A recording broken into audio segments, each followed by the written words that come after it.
you know, there are about 29,000 Filipinos living and working in Israel. Most of them are caregivers. And I understand that the President and the Prime Minister will witness the signing of a bilateral labor agreement between our two countries.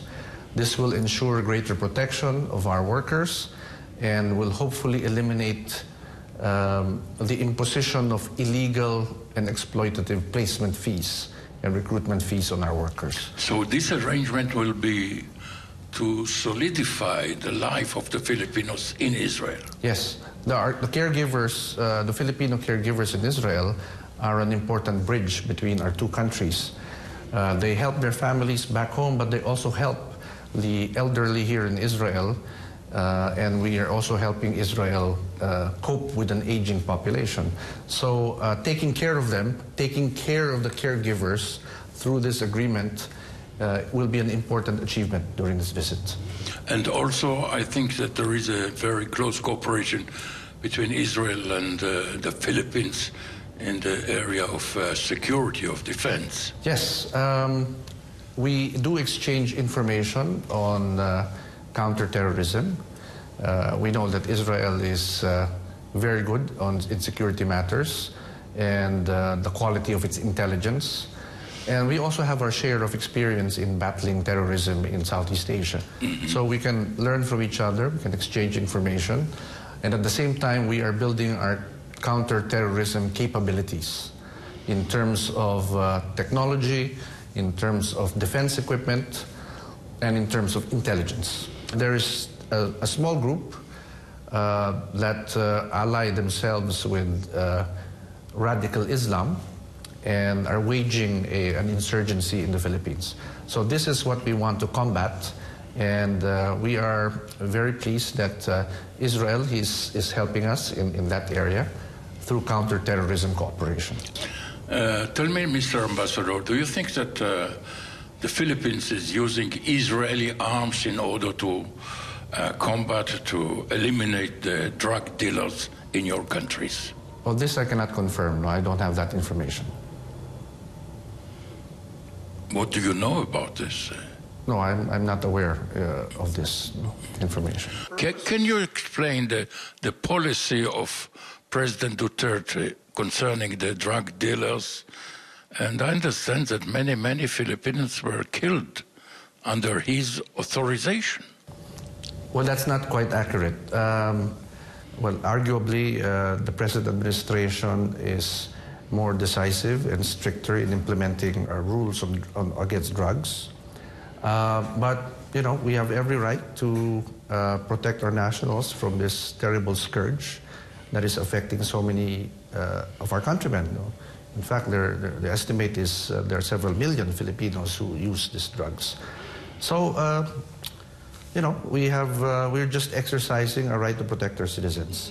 But you know, Mr. Ambassador, there are some activists in Israel who are protesting the arrival of President Duterte to Israel. They say Israel should not accept, should not host such a president. Yes, well, this question is a question you should pose to your government because it was the Prime Minister who invited him. At the same time, we respect the rights of your citizen to express their political views. Just like in the Philippines, you know, we are a liberal democracy like Israel. We have a rambunctious press just like Israel, and we allow these things to happen. So it's all right. No, I mean, if they protest, this is a manifestation of a strong democracy. What is your reaction to the very strange expression of President Duterte when he compared himself to Hitler and so on and so on? Yes, he apologized. But what is your response? Yes, that's one part, unfortunately, that is not commonly mentioned in Israeli media. The fact that he apologized immediately, and not just in the media, but he went to a synagogue in Manila during Rosh Hashanah and apologized about it. President Rodrigo Roa Duterte. I mean, Hitler and I will murder this 3 million drug addicts. But in doing so, I mentioned the word Jewish. And that was what was terribly wrong. And for that, I apologize. But I have never... I think the intention was not how it turned out. You know, the intention was he was very angry with those who were portraying him as Hitler, and so it was his way of being sarcastic. In connection with he did admit the that he struggle against the drug dealers. Yes, that's correct. So he apologized for it. He did not mean it, and. In fact, here during his visit, he will be given the honor of visiting Yad Vashem, and he has the highest respect for the Jewish people, and especially for the victims of the Holocaust. And he himself said that it was impossible for him to be against the Jews because his former wife, Ms. Zimmerman. Yes, Ms. Zimmerman is of Jewish descent, and therefore his children, including the mayor of Davao City, is of Jewish descent. So, I think he was able to answer that. And the name of his daughter is Sarah.